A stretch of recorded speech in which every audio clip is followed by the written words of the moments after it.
आनंद जिले के खंभात शहर में रामनवमी की शोभा यात्रा निकाली गई। शोभा यात्रा सकरपुर मंदिर से शुरू होकर डीजे की धुन पर गवारा टावर व शहर के विभिन्न स्थानों तक निकली। शोभा यात्रा शांतिपूर्ण तरीके से संपन्न हुई।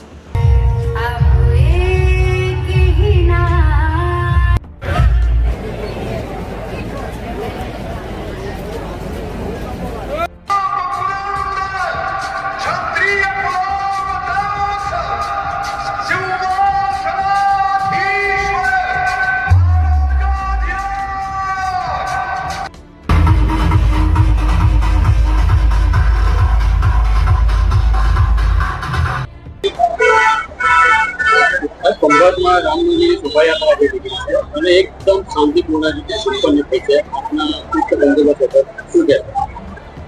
દર વર્ષની જેમ આ વર્ષે પણ ભગવાન શ્રી રામની શોભાયાત્રા ખંભાતમાં ખૂબ જ ઉત્સાહથી ઉજવાય છે. ચાલુ વર્ષે પણ ખૂબ સારી રીતે રથયાત્રા છે અત્યારે ચાલી રહી છે. રથયાત્રામાં અમને તમામ પ્રકારના સમાજનો આગેવાનોનો પૂરતો સહકાર મળેલ છે અને એ સહકારને કારણે ખૂબ જ વ્યવસ્થિત, આયોજિત અને સુરક્ષિત રીતે ભગવાન શ્રી રામની શોભાયાત્રા ચાલી રહી છે.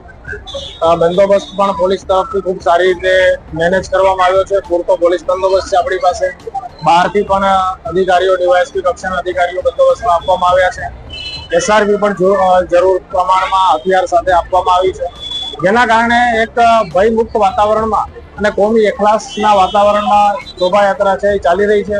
આપ જોઈ શકો છો એવી રીતે બહુ વિશાળ સંખ્યામાં નગરજનો પણ આ યાત્રાને માણવા માટે અત્રે હાજર છે અને બહુ સારી રીતે યાત્રા નીકળે એ માટે પોલીસ છે એ કમિટેડ છે અને એ માટે તમામ તૈયારીઓ, પૂર્વ તૈયારીઓ પણ કરેલી હતી. ગઈકાલે પણ રૂટ માર્ચ, રૂટ પેટ્રોલિંગ બધું ચાલુ હતું. આજે પણ સીસીટીવી, ડ્રોન વગેરે સર્વેલન્સના માધ્યમથી, બોડી ઓન કેમેરાના માધ્યમથી તમામ રીતે બહુ સારી રીતે યાત્રા નીકળશે એ માટે પોલીસ છે એને તમામ તૈયારીઓ કરેલી. પોલીસ કર્મચારીઓ બહારથી કુલ 200 જેટલા પોલીસ કર્મચારીઓ અને સ્થાનિક બીજા 150 એમ કરીને 350 પોલીસ કર્મચારીઓ છે. અધિકારીઓની વાત કરીએ તો 7 પીઆઈ છે, 3 ડીવાયએસપી છે, એટલે પૂરતી સંખ્યામાં આપણી પાસે અધિકારીઓ અને માણસોના ફોર્સ સાથે માઉન્ટેન